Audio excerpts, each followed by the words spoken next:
तो प्राणायाम में सबसे पहले भस्त्रिका आपको पता है कैसे करनी है, रूटीन में करेंगे।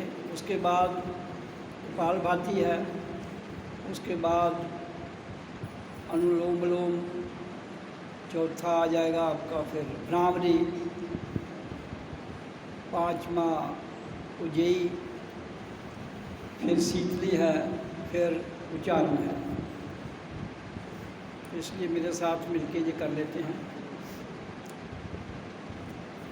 भस्त्रिका में आपने श्वास को लेना है, नाक से लेना और नाक से छोड़ना है, और जो लेना है वो फेफड़ों से नीचे नहीं जाने देना है, यहाँ तक रहना चाहिए सांस। इसमें भस्त्रिका में मैं बताता हूँ आपको, ऐसे करो, ऐसे सारे।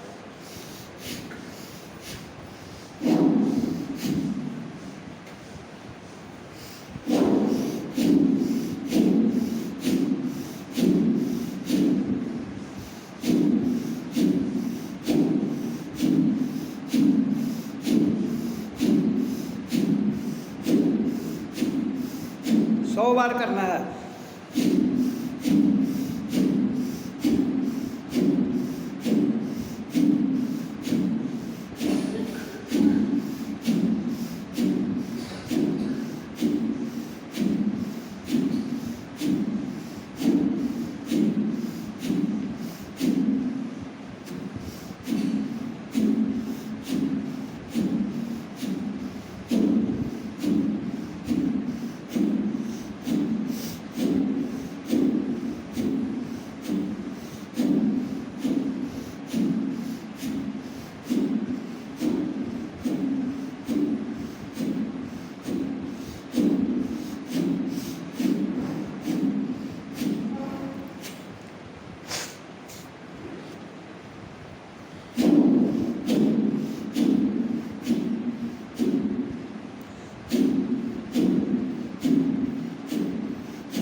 बार हो गया जी। अब कपालभाति कर देंगे 100 बार। अब कपालभाति में क्या करना है, सांस पेट तक जाएगी और नाक से छोड़ देंगे, यही।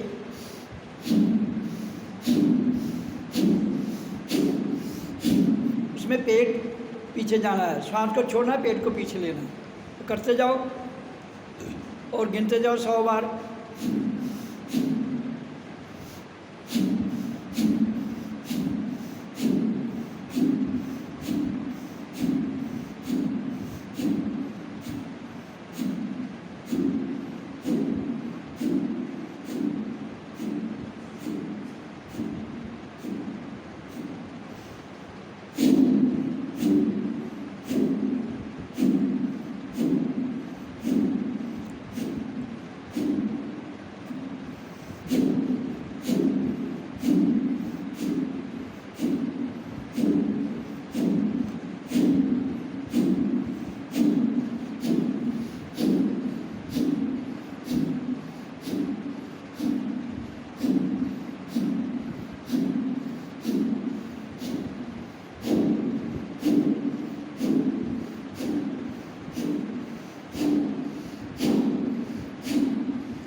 बार हो गया, आपका हो गया, तावे बंद कर दो, अगर किसी का रहता वो पूरा कर लो।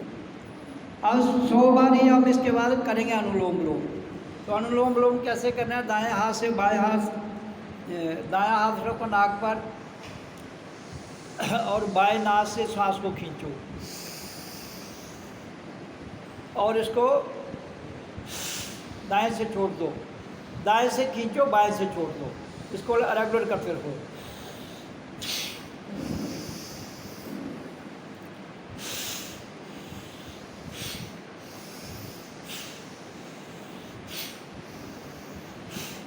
ये 1 2 जो जैसे सांस छोड़ते हो वो काउंट करना है। जब भी सांस छोड़ोगे इधर से उधर से उसको काउंट करना है।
दाएं नाक से खींचकर बाएं से छोड़ो, बाएं से लेकर दाएं से छोड़ दो।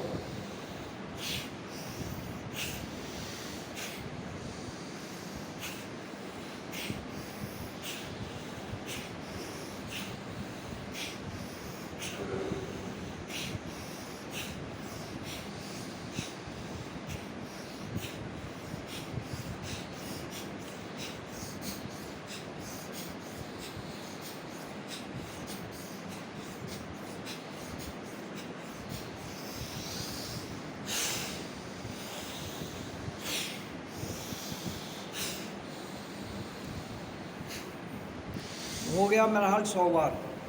इसके बाद आप करेंगे हम लंबा लेना, लंबा छोड़ना है इसको। अब करेंगे भ्रामरी। भ्रामरी में आपको श्वास को भरना है और ध्वनि के साथ, बंद ध्वनि के साथ छोड़ना है। श्वास को भरिए नाक से, मुंह बंद।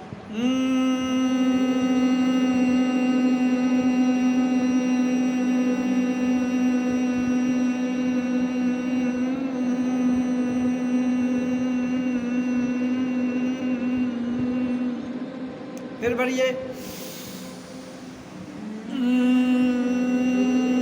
पेट को पीछे खींचना है धीरे धीरे।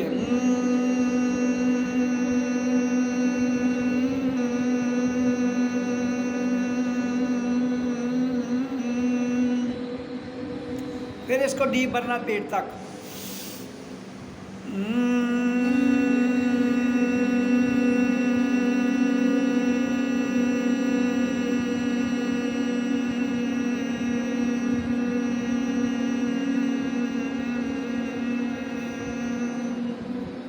फिर भरिए, छोड़िए।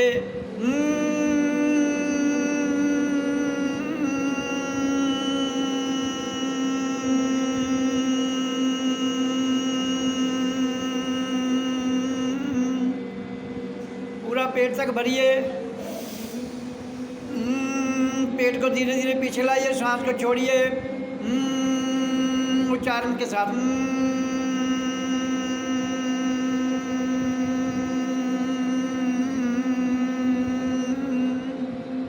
फिर भरिए।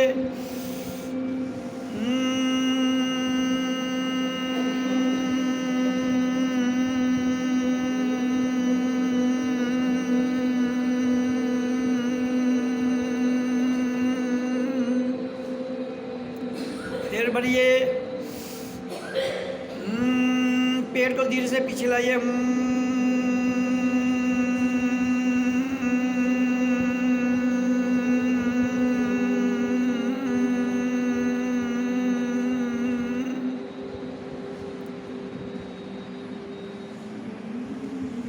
अब ये हो गया। इसके बाद आप करेंगे हम उज्जयी। उसको श्वास भर के ठोडी इधर लानी है। भरिए श्वास को, बढ़ते बढ़ते लाइए।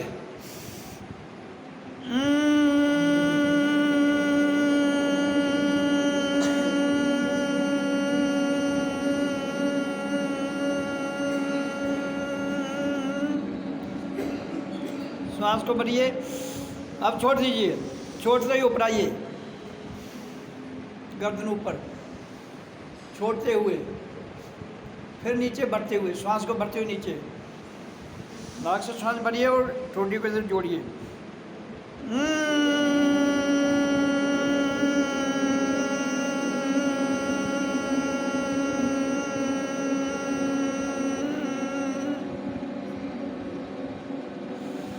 भरिए और छोड़ते हुए ऊपर जाइए, नाक से छोड़िए, श्वास भरकर ऊपर पूरी छोड़ दीजिए। भरिए, धीरे से नीचे आइए।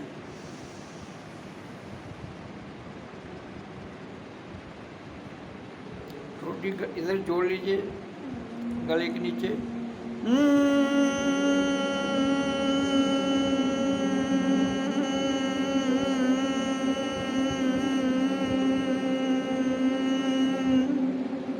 छोड़ दीजिए, श्वास को लीजिए, छोड़ते जाइए,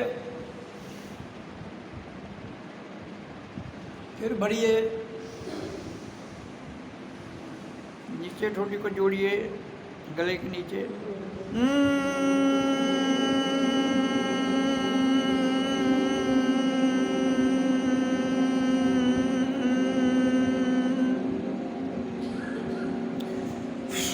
बात छोड़ दीजिए, नॉर्मल हो जाइए। अब तो इसके बाद अब हम करेंगे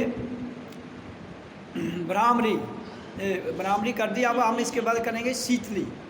शीतली में जीभ कोई बीच रखे, सांस को खींचना, नाक से छोड़ना है।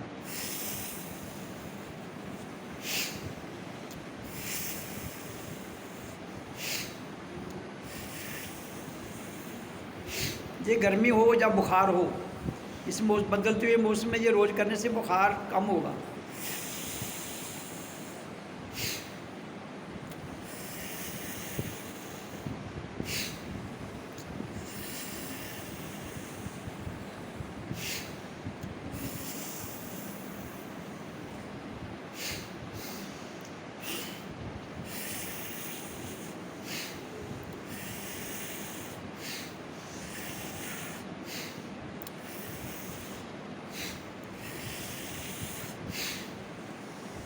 ठीक हो गया ये। अब इसके बाद अब आप उच्चारण कर लेंगे हम उनका। तो ये प्राणायाम रोज करने हैं। जहाँ जो समय बताया गया है वो मैंने कम रखा है। घर में जब भी आप करेंगे इसमें, तो जो पहली है भस्त्रिका, सांस को लेना और छोड़ना, कम से कम 2 मिनट, 5 मिनट, 2 मिनट से 5 मिनट तक कर सकते हो। उसके बाद कपालभाति है, वो 10 मिनट से 1 घंटे तक, जिसकी जैसी स्थिति है। कम से कम 10 मिनट। अगर ज़्यादा दिक्कत है, उसके लिए क्या क्या दिक्कतें हैं उनको दूर करने के लिए वो मैं बता दूंगा अभी आपको, तो फिर आप ज़्यादा भी कर सकते हो। अच्छा, उसके बाद अनुलोम विलोम कम से कम 6 मिनट, ज़्यादा आप आधा घंटा। उसके बाद आ गया भ्रामरी, वो 2 मिनट। उसके बाद आ गया शीतली 1-1.5 मिनट। उसके बाद अब उच्चारण है, वो 10 मिनट। तो हम कर लेते हैं।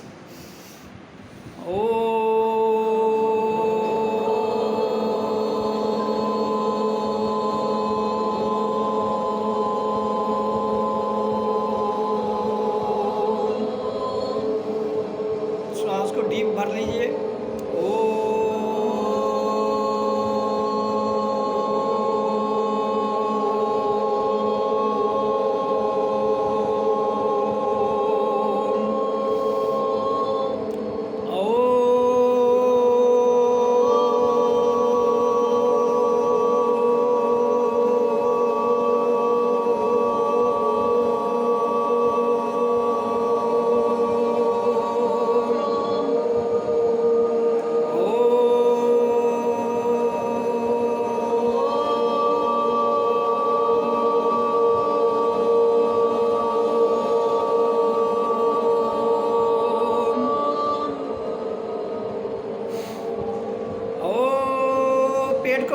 बोलना है धीरे धीरे। ओ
हमारे ये प्राणायाम जितने थे हो गए, तो 10 मिनट ओम का उच्चारण भी हो गया।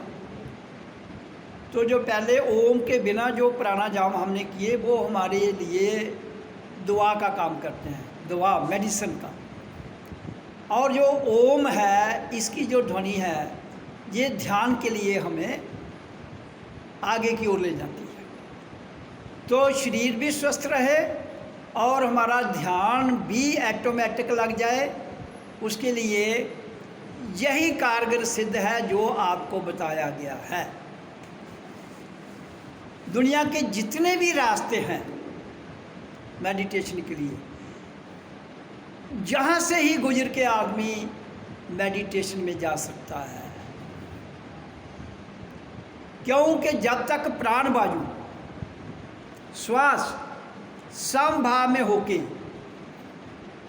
हमारी ऊर्जा जो है वो मूलाधार से निकल के नाभि में, फिर वहाँ से हमारे हृदय में, हृदय से ऊपर हमारे कंठ में, कंठ से हमारे ऊपर भ्रिकुटी में, आँखों में, भ्रिकुटी में जाके स्थिर हो जाएगी, तो फिर हमारा जो शरीर का स्थूल भाग है शरीर का, जिसको हम पिंड कहते हैं, वो नीचे रह जाएगा। और वो ऊर्जा जिसके द्वारा हमारी ऑटोमेटिक समाधि लग जाती है, ध्यान लग जाता है, एकाग्रता आ जाती है, और हमारा जिसको थर्ड आई कहते हैं, जिसको कुंडलिनी शक्ति कहते हैं, भ्रिकुटी से वो जागृत हो जाती है। तो इसलिए जब तक जीवन जागृत नहीं होता है तब तक आप अंधेरे में सोकर जीवन व्यतीत कर रहे हो। वो चाहे कितना पढ़ा लिखा है, कितना ही बड़ी गद्दी पर बैठा हो, जागना जहाँ हमारी बुद्धि का, हमारे दिमाग का, हमारी पढ़ाई का कोई लेन देन नहीं है। हाँ, बुद्धि आप संसार में चला सकते हो, दिमाग संसार में चला सकते हो, यहाँ दिमाग नहीं चलेगा। अगर दिमाग चलाकर ये करना है तो आप इस मंजिल की ओर आगे नहीं बढ़ पाएंगे, धक्का एक आगे एक पीछे लगेगा। क्यों? मैं आपके समक्ष ये उदाहरण इसलिए रख रहा हूँ, कबीर जो महान संत हो चुके हैं, वो कितने पढ़े थे? कुछ भी नहीं, स्कूल भी नहीं गए थे। कितने पैसे थे? कोई दौलत नहीं। सारी उम्र खड्डी चलाकर, वो कपड़ा बुनकर और मेडिटेशन सत्संग करके, मान लो उनके संस्कार प्रबल थे, मान लो उनके अंदर आध्यात्मिक शक्ति पुराने जन्मों की थी, लेकिन पुराने जन्मों में भी तो उन्होंने अर्जित की होगी, तो तभी थी ना। अगर पुराने जन्म में या आज आप कुछ अर्जित नहीं करोगे, कुछ कमाओगे नहीं, तो कल क्या खाओगे? आज कमाओगे तो कल खा सकते हो। इसलिए हमें जो भी समय मिला है इस जीवन में, क्षण क्षण उसका जाया जाता है, वो हम जाया कर रहे हैं। हम का मतलब क्या है? अगर हम चंद लोग उसको यूटिलाइज कर रहे हैं तो उसका अर्थ क्या? अगर 99% लोग उसी जाया कर रहे हैं तो 1% नहीं कर रहा है, तो एक भी नहीं है, 0.0001% मेरा हाल इस स्लाइड में होगा, बाकी सबका वही हाल है। किसी ने किसी को पकड़ के रखा है, किसी ने किसी को पकड़ के रखा है। तो परमात्मा को, आत्मा को कोई पकड़ नहीं सकता। क्यों नहीं पकड़ सकता? क्योंकि वो स्वतंत्र है। जब बच्चे का जन्म होता है तो जीव एक आत्मा है, एक जीव आत्मा है। जब पहली बार इस शरीर में आई वो आत्मा थी। जैसे ही इस धरती के शरीर में, जो धरती पर बना हुआ है 5 भौतिक तत्व का शरीर, पहली बार जब वो ऊर्जा ने एंटर किया तो वो ये जीव था स्थूल में, तो जीव आत्मा कहा गया उसे। आत्मा की कोई स्थिति नहीं है, स्थिति जीव की है। जब एक चीज़ स्थूल में आ जाती है तो वो चीज़ जैसी होती है, उसके जैसे तत्व होते हैं, वो वही गति उसको मिल जाती है। अब जैसे करंट बल्ब में जाएगी तो लाइट आ जाएगी, पंखे में जाएगी तो हवा आएगी। तो काम आगे हमारे भीतर पृथ्वी, जल, अग्नि, वायु, आकाश, 5 तत्व है ना। वो पांचों तत्व को ऊर्जा जो से मिलती है, वो पांचों तत्व प्रकृति में एक्टिवेट हो रहे हैं। पृथ्वी एक्टिवेट हो रही है, जल एक्टिवेट हो रहा है, वायु एक्टिवेट हो रही है, अग्नि एक्टिवेट हो रहा है और शब्द भी एक्टिवेट हो रहा है। एक्टिवेट में रहेंगे ये तो संसार चलेगा। ये एक्टिवेट इनका बंद हो गया, संसार गया। तो जो बाहर है वो संसार है, जो बाहर है वो संसार है, और जो भीतर है वो सत्य है। जो भीतर है वो आत्मा है, लेकिन भीतर से 20 स्थूल ने उसको ढक कर रखा है। किसके द्वारा? सूक्ष्म स्थितियों के द्वारा भी वो ढका हुआ है और स्थूल के द्वारा भी ढका हुआ है। स्थूल के द्वारा हमारी 5 कर्म इंद्रियां हैं, सूक्ष्म में हमारी ज्ञान इंद्रियां हैं। तो उनके द्वारा ये उनकी ग्रिप में आ चुका है, खुद नहीं आया वो। जो हमारे पास मन, बुद्धि, दिमाग, सोच, विचार, इसकी जो एक्टिविटीज हैं, इनकी एक्टिविटी से वो गुलाम नहीं हुआ, वो उसको ढक दिया गया। उस ऊर्जा को, वो एक कमरे की अंधेरी कोठरी में आप बैठ जाते हो, दरवाजे बंद कर दो, बाहर सूरज चढ़ा है, आप कहो सूरज तो चढ़ा ही नहीं है। आप कमरे से बाहर आओगे तो सूरज दिखेगा ना, प्रकाश दिखेगा कि नहीं? जा खिड़की खोलो अपनी, जा पूरी तरह से बाहर आ जाओ तो पूरा देख लो। मैं कहता हूँ कि पूरी तरह से बाहर आ जाओ तो प्रकाश को साक्षात देख लो। बाहर सूरज का प्रकाश है, अंदर आत्मा का प्रकाश है। तो बाहर का प्रकाश आप 2 आंखों से देखते हो, आत्मा का प्रकाश आप अपनी तीसरा नेत्र जो भ्रिकुटी के बीच में है, जिसको जागृत दृष्टि कहते हैं, जिसको दृष्टा कहते हैं, उसके द्वारा आप देख सकते हो। लेकिन जहाँ तक आपका ये बंद कमरा है, ये भ्रिकुटी के नीचे हाथ इधर रखो, इसके नीचे आप इसमें फंसे हैं, कमरा बंद है। अब इस कमरे से उस ऊर्जा को लाने का तरीका क्या है? ओम का उच्चारण। जो ऊर्जा हमारी नीचे अंधेरे कोठरी में, पिंड में एक्टिवेट कर रही है, हमारा सिस्टम चला रही है, उसको जब तक हम पिंड के ऊपर का गेट नहीं खोलेंगे तो हमें उसका प्रकाश नहीं दिखेगा, आत्मतीय शक्ति का प्रकाश नहीं दिखेगा। एक जीवन छोड़ के हजारों जीवन गुजर जाएं, कोई पढ़ा लिखा है, कोई अनपढ़ है, उसके साथ उसका कोई सरोकार नहीं। कोई धनवान है, कोई धनवान नहीं है, उसके साथ भी उसका कोई सरोकार नहीं है। कोई बहुत बड़ी पदवी पर बैठा है या नहीं बैठा है, उससे उसका कोई सरोकार नहीं है। उसका सरोकार किससे है? जब तुम अपने भीतर का ये वाला गेट खोलोगे, भ्रिकुटी वाले गेट को खोलोगे। उसके लिए ना पढ़ाई की ज़रूरत है, उसके लिए ना मशक्क़त की ज़रूरत है, उसके लिए गुरु की ज़रूरत है। एक तो शब्द गुरु है, एक जिसने उस शब्द को साध कर वो यात्रा की हुई है, वो कोई भी हो सकता है।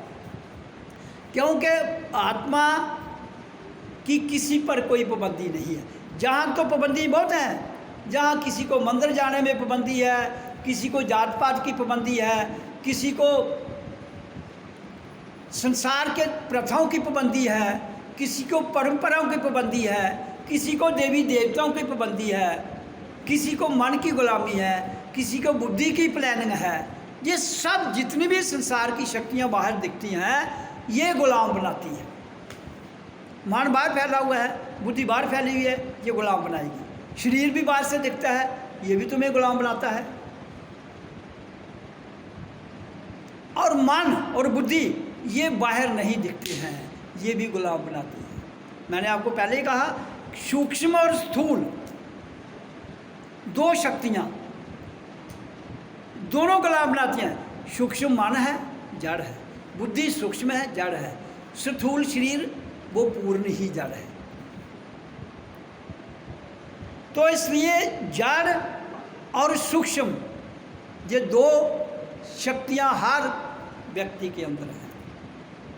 अब जब तक हम कहाँ नहीं जाएंगे, सूक्ष्म के आगे एक और स्टेज है अति सूक्ष्म, उसके आगे एक और है कारण, कारण के आगे फिर पर्दा साफ हो जाता है, फिर आपका पर्दा क्लीन हो गया तो आप स्वतंत्र हो गए।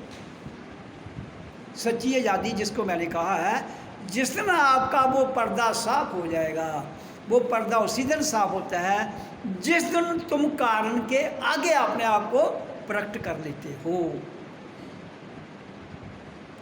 तो उसी के लिए ये साउंड जो है, ओम नाम की जो ध्वनि है, ये कारगर सिद्ध होती है। ओम कोई देवी देवता नहीं है, ओम इज ए साउंड। उस साउंड को तुम भगवान कह लो, वो तुम्हारी मर्जी है, साउंड साउंड है। और इस साउंड ने आपकी ध्वनि को पृथ्वी से लेके सूरज लोक तक ले जाना है। जैसे ही हम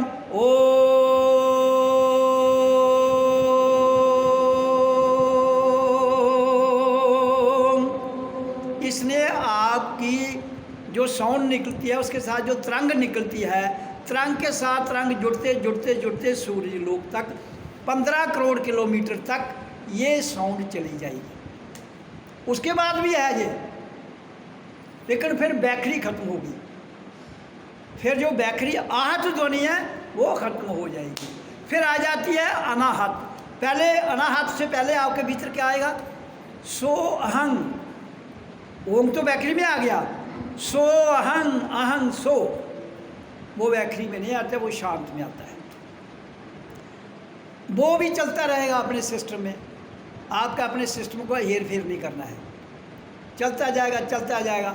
फिर धीरे धीरे जैसे आपकी अंदर क्लैरिटी आएगी, आपकी नीयत में अगर खोट होगा वो निकल जाएगा, आपका किसी के प्रति राग द्वेष नहीं हो रहेगा, तो फिर अगली स्टेज आ जाएगी आम ब्रह्मस्मि।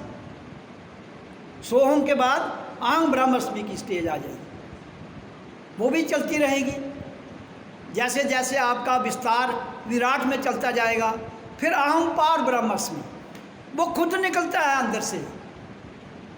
जैसे जैसे तुम्हारी slate clean neat and clean होती जाएगी अंदर से, आपके अंदर भी कैमरा लगा है, बाहर भी कैमरा है। बाहर का कैमरा बाहर का फोटो खींचता है, अंदर का कैमरा अंदर का पर्दा आपको दिखाता है कि कितना मैला है कितना साफ है। उसमें तस्वीर क्लियर आ जाती है, लेकिन उसके लिए अंदर जाना पड़ेगा, आपको बिरकुटी के ऊपर जाना पड़ेगा, तब देख पाओगे। तो संसार का कैमरा खरीद लो, लाख का खरीद लो, 10,000 का खरीद लो, 5 का खरीद लो, फोटो ले लो बाहर का। तो बाहर का फोटो बाहर का कैमरा, अंदर का फोटो जो अंदर का कैमरा, उसी से वो बिल्कुल आपको बताता जाएगा कि आपकी स्लेट कितनी साफ हुई है। हर एक को पता लगता है। ये वो अदृश्य विद्या है जिसमें आपको दृष्टा बनना पड़ता है। इस दृश्य और दर्शक दो बातें हैं, देखने वाला और जिसे देखा जा रहा है।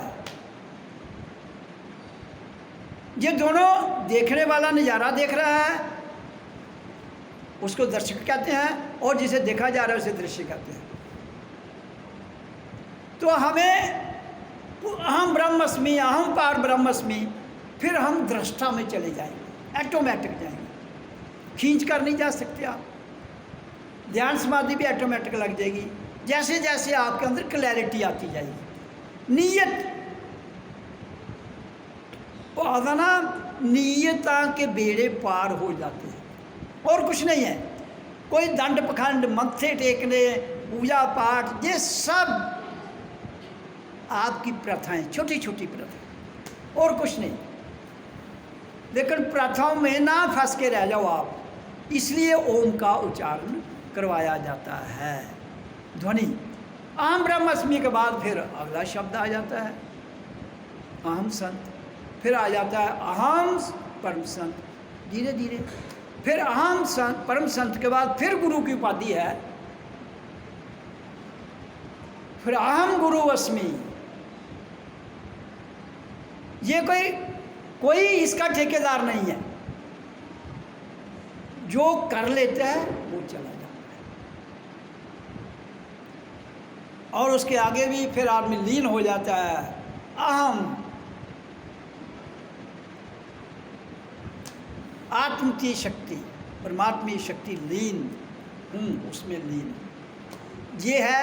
हाँ, इनके बीच में जब लीन हो जाएंगे फिर आपको अनाहत की द्वार, वो जो अनाहत ध्वनि है वो सुनाई देगी।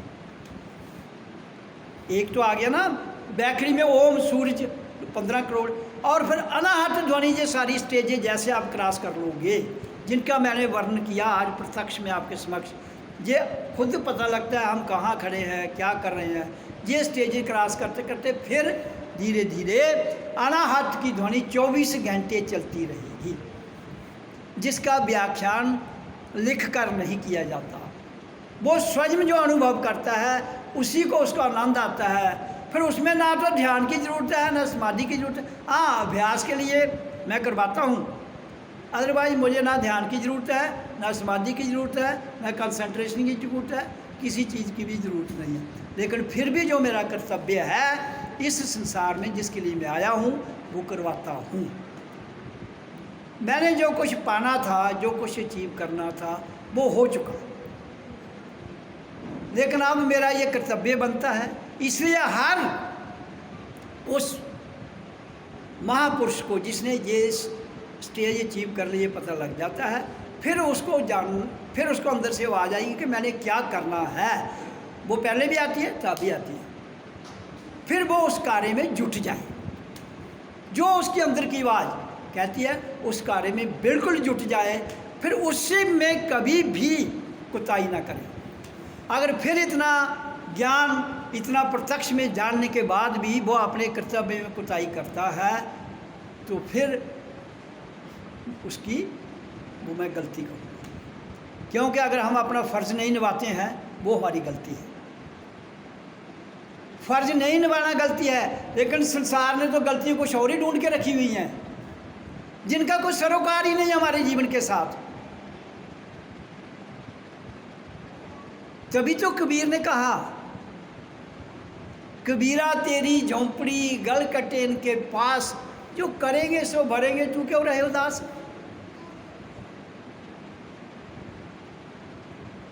देखो, जिस संसार में हम रहते हैं वो संसार सीधा नहीं है। वहाँ दो शक्तियाँ काम कर रही हैं। एक है प्राकृतिक शक्ति, नेचुरल सच और नेचुरल झूठ। नेचर स्वभाव को भी कहते हैं। हमारे स्वभाव में झूठ और सच दोनों शक्तियाँ वास करती हैं प्रकृति में, सब के अंदर। अब हमने जो नेचुरल, जो स्वाभाविक झूठ और सच है, उसके आगे एक और सत्य है, आत्मतीय सत्य। जब हम आत्मतीय सत्य को जान लेंगे तो जो स्वाभाविक सत्य हैं वो नीचे रह जाएंगे।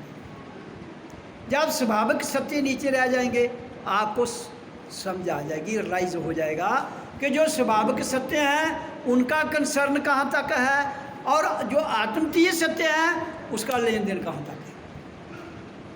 ये है हमारी जीवन यात्रा। इस जीवन यात्रा को करते करते हमने इन बातों को जानना बहुत ज़रूरी है, जिसके लिए सत्संग किया जाता है, जिसके लिए शब्द ध्वनि कराई जाती है, जिसके लिए मैं कहता हूँ कि आप अपने आप में रहो। देखो, संसार का जो स्वाभाविक सत्य है हम वो रहेगा, क्योंकि उसके बिना संसार चलेगा ही नहीं। संसार झूठ और सच के मिक्स रहेगा। अब हम संसार को प्योर सत्य नहीं बना पाएंगे, लेकिन हम अपने आप को प्योर सत्य में ले जा सकते हैं।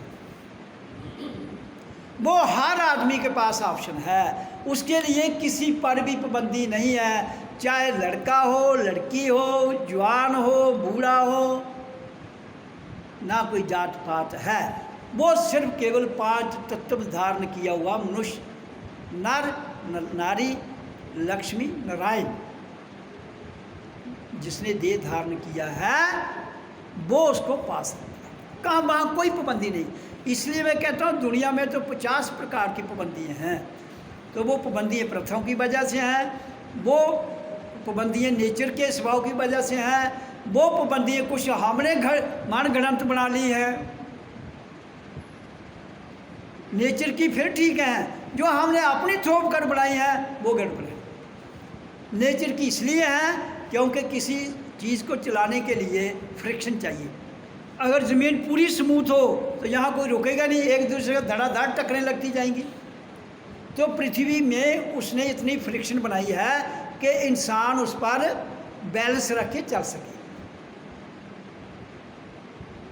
इसलिए जो स्वाभाविक नेचर की है वो अपनी जगह है, उसको हमने कुछ करना नहीं है। हमने केवल उससे जाकर आगे, पिंड से आगे हमारी कुंडली शक्ति, आज्ञा चक्र कह लो, इसको शिव नेत्र कह लो, अपनी ऊर्जा को जहाँ ले जाना है शब्द ध्वनि के उच्चारण के साथ। उसके बाद ऑटोमेटिक मैंने बताया आपको, आगे के जो शब्द हैं वो आ जाएंगे, तो आपका यात्रा जो है वो आगे बढ़ती जाएगी। इसमें तो कोई ज़्यादा हेर फेर नहीं है। हाँ, उसमें नीयत साफ होनी चाहिए, क्लियर हो जाओ, किसी के प्रति राग द्वेष ना रखो, द्वंद्व भाव ना रखो, प्रेम, हर एक के प्रति प्रेम और सद्भावना, अनुकंपा, वात्सल्य, तो जीवन सफल हो जाता है। बाकी संसार सदियों से चल रहा है, ये जैसे आज चल रहा है वैसे पहले भी चलता था, वैसे आगे भी चलेगा। लेकिन हम इससे पहले भी हम बहुत बार आए हैं, ऐसा नहीं है कि हम नहीं आए हैं। लेकिन जब आए थे, जब जो रोल था वो किया होगा। आज जब आए हैं, आज किस लिए आए हैं, उस रोल को पहचानिए। जब आज के रोल को पहचान जाओगे तो उसे पूरा कीजिए। एक रोल तो बाहरी है, वो तो तुम आँखों से, शरीर से, दिमाग से, बुद्धि से, मन से उसे कर रहे हो। उसके लिए तो बाहरी शक्तियाँ पूरी एक्टिवेट हैं। लेकिन जो आंतरिक शक्ति है, जो भीतरी ताकत है, उसको समझने के लिए हमें भीतर ही जाना पड़ेगा। तो तब जाकर हमारा जीवन जो है वो यात्रा सफल हो जाएगी, जिसके लिए हम आए हैं। और फिर हम स्वतंत्र हैं। वो ही, उसको ही आध्यात्मिक विचार क्रांति कहते हैं, उसको ही सच्ची आज़ादी कहते हैं, उसको ही सेल्फ रियलाइजेशन कहते हैं, उसको ही आत्मज्ञान कहते हैं। जो हमारा लक्ष्य है जहाँ आने का धरती पर, वो आपसे छीना नहीं जाएगा, वो छीना नहीं जाएगा। बाकी शरीर छीन लिया जाएगा, आपकी जायदाद, आपकी पढ़ाई, आपकी बुद्धि, आपका ज्ञान, आपका मन, जो संसार सब छीना जाएगा। वो जो आत्मतीय ज्ञान है, जो ब्रह्म ज्ञान है, वो आपसे छीना नहीं जाएगा। वो सच्ची आज़ादी जो आपको मिल गई, वो कोई दुनिया का माई का लाल नहीं छीन सकता, किसी के अंदर ताकत ही नहीं है। तो वो सच्ची आज़ादी जो प्राप्त कर लेता है वही साक्षात परमात्मा है। परमात्मा तो एक इनफाइनाइट एनर्जी है ना। मैं उस एनर्जी की चर्चा इसलिए कर रहा हूँ क्यों कि वो एनर्जी इंसान के द्वारा ही कारगर है। बिना इंसान के उस एनर्जी को ना कोई जान सकता है, ना कारगर है, ना उसको पहचान सकता है। इसलिए इंसान बहुत बड़ी शक्ति है, उसको नमन करना चाहिए। इसलिए नमन के काबिल इंसान ही है। लेकिन आप इंसान को नमन नहीं कर रहे हो, आप पत्थरों को नमन कर रहे हो, आप ग्रंथों को नमन कर रहे हो, आप अपनी प्रथा को नमन कर रहे हो, जिनके साथ आपका प्रथाएं तो हो सकती हैं, सरोकार कोई नहीं। तो इतनी वाणी जो आज मैंने कही, आपको बड़ा क्लियर हो जाना चाहिए कि जीवन है क्या, इसको जीना है। और 100 साल 120 साल तक हमें जीवन मिला है आज के युग में, उसके बाद जाएगा, 200 साल के बाद भी जाएगा। इसलिए मैं इस पर कहता हूँ कि मृत्यु जो है वो एक दिन घटनी है, लेकिन वो जब तक हम काल की ग्रिप में हैं तो काल की मर्जी से घटेगी। जिस दिन हम स्वतंत्र हैं तो हमारी मर्जी से घटेगी। अब कौन स्वतंत्र है वो हर एक को पता है, कितना स्वतंत्र है। मेरे कहने से मैं कहूँ भाई तुम स्वतंत्र हो, ये अंदर बड़ा सिस्टम है, इतना बड़ा जाल है। कहीं ना कहीं कोने में मैल लगी हो तो मैल वो आपको पता है कहाँ लगी है, उसको निकाल दीजिए तो स्लेट साफ। अब सिनेमा देखते हो आप, पर्दे पर पर्दा तो कोरा है, वहाँ तो कुछ भी नहीं है, फिल्म पीछे से चलती है, उसका केवल पर्दे पर एक्स पड़ता है और फोटो बनते हैं। तो वो आप फिल्म 3 घंटे कितने मस्त होके देख के आते हो। सब मैं भी देखता था, पर्दे पर जाना जब कॉलेज में पढ़ता था फिल्म देखनी, मैंने कहा वाह ये तो कोई नई ही दुनिया आ गई है। तो 3 घंटे के बाद पीछू से वो प्रोजेक्टर बंद, तो पर्दा फिर खाली का खाली। तो जब खाली हो जाएगा फिर वो बिल्कुल साफ दिखता है। जब तक खाली नहीं है फोटो दिखेगा, मूर्तियाँ दिखेंगी, कुछ और दिखेगा। इसलिए हमने भी बाहर के फोटो अपने भीतर अपने पर्दे पर डाल दिए हैं, बाहर की वाणियाँ डाल दी हैं, बाहर की प्रथाएं भीतर ले गए हैं। इसलिए जो प्रथाएं, जो फोटो, जो मूर्तियाँ, जो कथाएं, जो हमारी परंपराएं हैं वो सब अंदर ले गए। उन सब को साफ कर दो, पर्दा साफ, आपके कोई मैल नहीं रहेगी। आप स्वयं ही उस परमात्मा का अंश स्वयं वही हो जाएंगे। फिर कोई अलग परमात्मा आपसे नहीं होगा जिसके मूर्तियाँ बनाने की ज़रूरत है, जिसके बड़े बड़े नंबर करने की ज़रूरत है, जिसके लिए बड़े बड़े और बातें जो हमें उलझा देंगी वो लिखने की। सिंपल जीवन मिला है हम सबको, इसलिए इसको आगे ले जाते हुए हमें अपने जीवन को सार्थक दिशा में, सार्थक काम, बी पॉजिटिव इन लाइफ। और फिर किसी के प्रति कोई अच्छा कर रहा है, कोई बुरा कर रहा है, मत किसी को कुछ कहो। हाँ, प्यार से अगर उसको समझ आ जाती है तो समझा दो, नहीं समझता तो उसकी मौत। क्योंकि कभी कभी किसी को समझाते समझाते आदमी खुद भी खराब हो जाता है, वो ध्यान रख लेना। वो कैसे? देखो, एक टोकरी में सेब डाल दो, आप 100 सेब डाल दो, एक सेब सड़ा हुआ डाल दो, हफ्ते के बाद 10 दिन के बाद सब सड़ जाएंगे कि नहीं? ये उसके बरक्स आ जाओ, पहले 100 ठीक था, एक गंदा था, उसने 100 को खराब कर दिया। फिर हम क्या करेंगे? 100 गड़बड़ डाल देते हैं, एक साफ डाल देते हैं, उसका अंजाम क्या होगा? वो एक भी सड़ जाएगा। तो इसका अर्थ क्या हुआ? जो नेगेटिव शक्तियां हैं वो अपने साथ अच्छे को भी नेगेटिव बना देती हैं। जो सली गली चीज़ है उसमें आप अच्छा डालोगे, बुरा डालोगे, उसने गंदगी में ही उसको ले जाना है। इसलिए नेगेटिव शक्तियाँ बड़ी हावी रहती हैं हमारे वातावरण में, हमारे सिस्टम में। Be positive in life, never fear, डरो मत, भ्रांतियों में मत जाओ। भ्रांतियाँ उठेंगी, डर भी लगेगा। ये इधर नेचर का सिस्टम है ना, क्या करोगे आप? क्योंकि गड़बड़ तो हमने की है इसके साथ। आप डरोगे भी, भ्रांतियाँ भी आएंगी, लेकिन भ्रांतियों को भी पॉजिटिव रहते हुए निकाल दीजिए और एक नई दुनिया जो है, जिसको अदृश्य साक्षात दृष्टा संसार कहते हैं, उसमें चले जाइए। भ्रांतियाँ निकल जाएंगी, डर निकल जाएगा, नेगेटिव फोर्सेस डिलीट हो जाएंगी। हाँ, फिर उतनी ही एक्टिवेट रहेंगी उतनी ही आप एक्टिवेट करवाओगे जितनी ज़रूरत होगी, ऑटोमेटिक। तो इसलिए अब जितना मैंने बोला है ठीक है।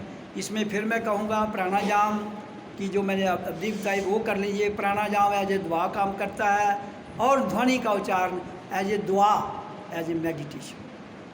तो दो ही चीज़ें हैं, बाकी अपना अपना कर्म जिसका जैसे है वो करे। कर्म छोटा बड़ा कुछ नहीं होता है, लगन से मेहनत से काम करो तो जीवन सफल हो जाता है। ओ